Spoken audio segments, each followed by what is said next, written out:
उत्थान सनातन में सभी दर्शकों को जय श्री राम।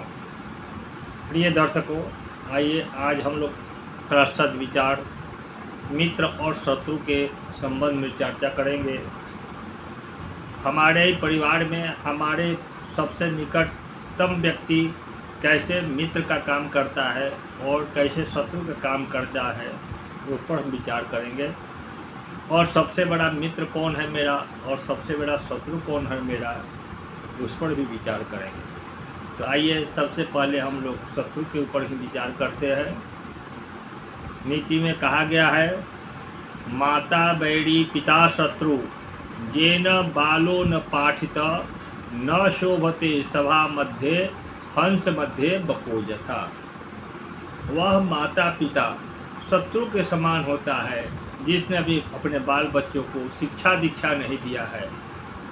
वह अनपढ़ व्यक्ति हंस सभा के बीच में उसी प्रकार से नहीं शोभा पाता है जैसे हंसों के झुंड में बगुले की शोभा नहीं होती है। इसलिए हर माता पिता का कर्तव्य होना चाहिए कि वह अपने बाल बच्चों को सही सम्यक शिक्षा दे, अन्यथा वे अपने पुत्र के लिए, अपने संतान के लिए शत्रु के ही समान हैं।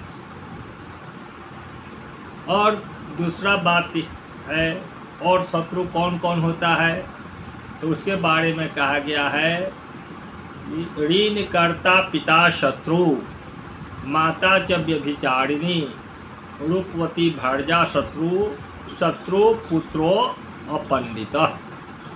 कर्ज लेकर के बिना कर्ज चुकाए हुए मर जाने वाला पिता जो है अपने पुत्र के लिए शत्रु के समान होता है। वह माता जो व्यभिचारिणी है, जहाँ तहाँ लड़ती है, झगड़ती है, आचरण भी उसका ठीक नहीं है, तो वह भी अपने पुत्र के लिए शत्रु के समान होती है। माता शत्रु पिता बैरी, ये माता पिता भी शत्रु के समान हो गए। दूसरा कौन है, रूपवती भार्या शत्रु, अतिशय सुंदर पत्नी जो है वह शत्रु के समान है, इसलिए कि हमेशा उसकी सुरक्षा कर दी है, अन्यथा उसी के चलते कुछ न कुछ आज के युग में तो और बढ़ गया है।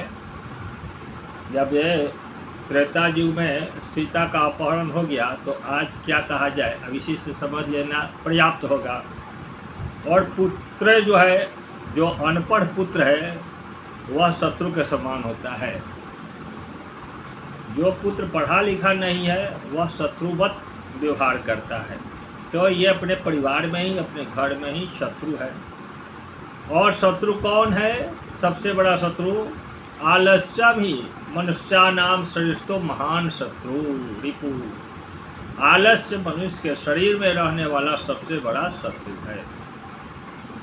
अब आइए हम लोग मित्र के ऊपर विचार करते हैं। मित्र कौन कर है, तो विद्या मित्र प्रवासेषु, विदेश जाने पर विद्या ही मित्र का काम करती है। भार्या मित्रम गृहेषु च, और घर में पत्नी जो है वह मित्र का काम करती है, सजेशन देती है। और व्याधि तस्य औषधम मित्रम, जो रोगी है उसके लिए सबसे बड़ा मित्र दवा है। अगर वह दवा नहीं खाएगा तो उसका रोग का शमन नहीं होगा, तो उसका रोग जानलेवा हो सकता है। तो रोगी के लिए दवा जो है वह मित्र का काम करती है। और धर्मो मित्र मृतस्य च, जो मर जाते हैं उनके लिए धर्म ही मित्र है। मरने के बाद धर्म ही उनके साथ जाता है, बाकी सब लोग यही पर रह जाते हैं। इसलिए इस बिंदु पर हमें विचार करना चाहिए। जय श्री राम। सीताराम।